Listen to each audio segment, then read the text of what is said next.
नमस्कार दोस्तों, आशा है कि अभी तक आप समझ गए होंगे कि बैंक का कितना महत्व है हमारे कुशल वित्तीय प्रबंधन में। अब हम समझते हैं बैंक खातों के विभिन्न प्रकारों को। बैंक हमें 3 प्रकार के जमा खातों के माध्यम से बचत की सेवा प्रदान करता है। पहला, सेविंग्स अकाउंट या बचत जमा खाता। दूसरा, फिक्स्ड डिपॉजिट जिसे हम एफडी भी कहते हैं। और तीसरा, रिकरिंग डिपॉजिट या आरडी अकाउंट।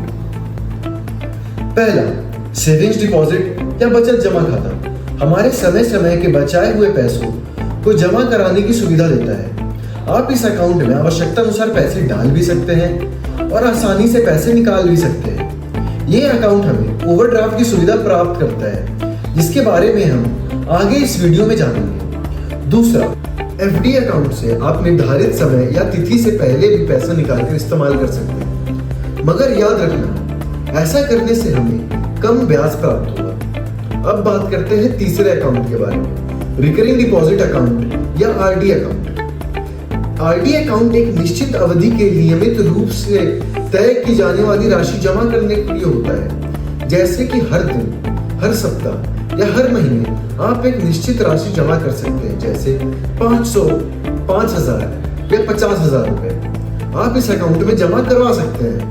इसके अलावा भी बैंक में अलग अलग तरह के बैंक खातों की सुविधा प्रदान कराता है।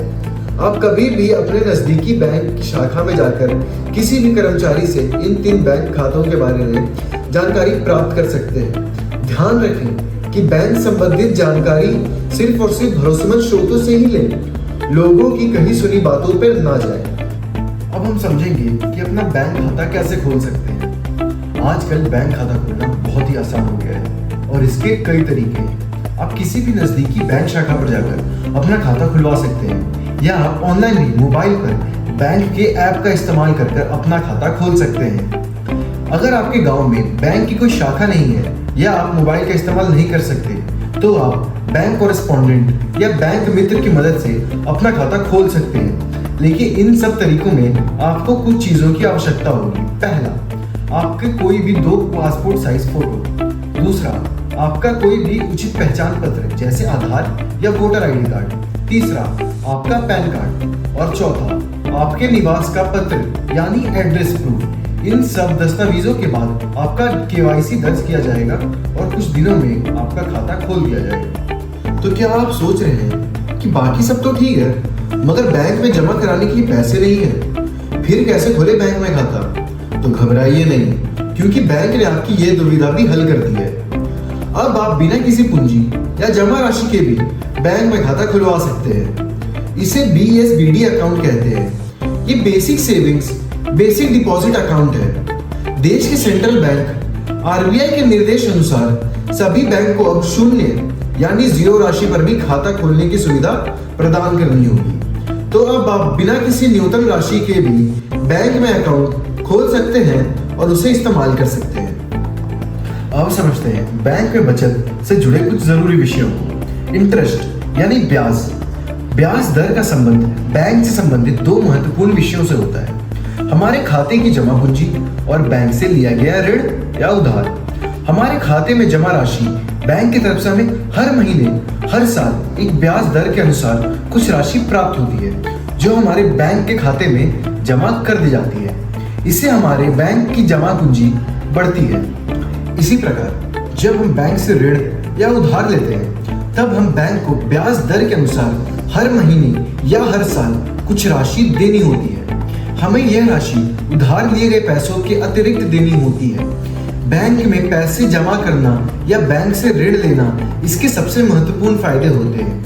बैंक द्वारा दिए जाने वाले ब्याज दर, जो दोनों ही मामलों में जमा पूंजी और उधार में बाकी स्रोतों से बेहतर होते हैं। मगर ध्यान रखें कि हर बैंक का ब्याज दर अलग होता है। बैंक खाता खोलने से पहले या बैंक से उधार लेने से पहले आप किसी भी बैंक कर्मचारी से मौजूदा ब्याज दर के बारे में गहराई से जरूरी समझ ले सकते हैं। रेमिटेंस यानी किसी व्यक्ति विशेष को भेजे जाने वाले पैसे। जब आप अपने किसी परिचित या दोस्त या परिवार के सदस्य को पैसे भेजते हैं, तो उसे हम रेमिटेंस या प्रेषक भी कहते हैं। हम बैंक के माध्यम से देश के किसी भी कोने में रहने वाले अपने परिचित को किसी भी काम के लिए पैसे भेज सकते हैं या अपने बैंक के खाते में उनसे पैसे प्राप्त कर सकते हैं। बैंक हमारे पैसों को एक जगह से दूसरे जगह और एक व्यक्ति से दूसरे व्यक्ति तक सुरक्षित, शीघ्र और कुशलतापूर्वक ट्रांसफर करता है।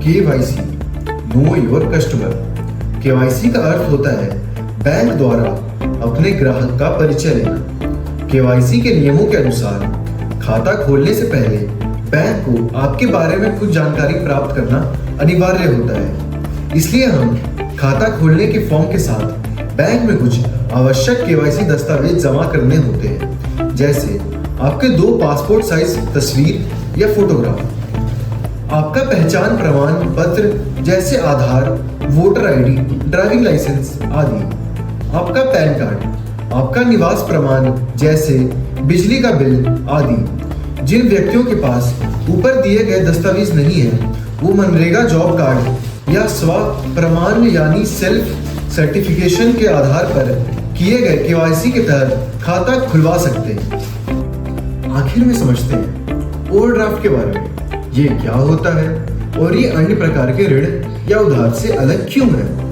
आपके बचत बैंक खाते या सेविंग्स अकाउंट में एक छोटी सी ओवरड्राफ्ट की सुविधा हमेशा उपलब्ध होती है ताकि आप अपने अचानक से उत्पन्न होने वाली जरूरतों को पूरा कर सकें। इस सुविधा की मदद से हमें छोटी राशि प्राप्त होती है और इसके लिए कोई दस्तावेज भी जमा नहीं कराने पड़ते। मगर इस बात पर गौर करना आवश्यक है कि ओवरड्राफ्ट बैंक द्वारा दिए जाने वाला एक प्रकार का ऋण होता है और हमें ओवरड्राफ्ट की राशि पर ब्याज का भुगतान करना होता है। इसलिए इस उपलब्ध सुविधा को बहुत ही समझदारी और विवेक के साथ इस्तेमाल कराना चाहिए।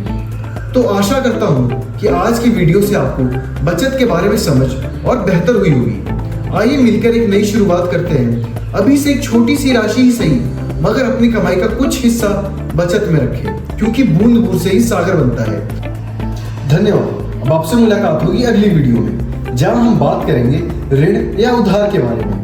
मेरा धन मेरा अधिकार।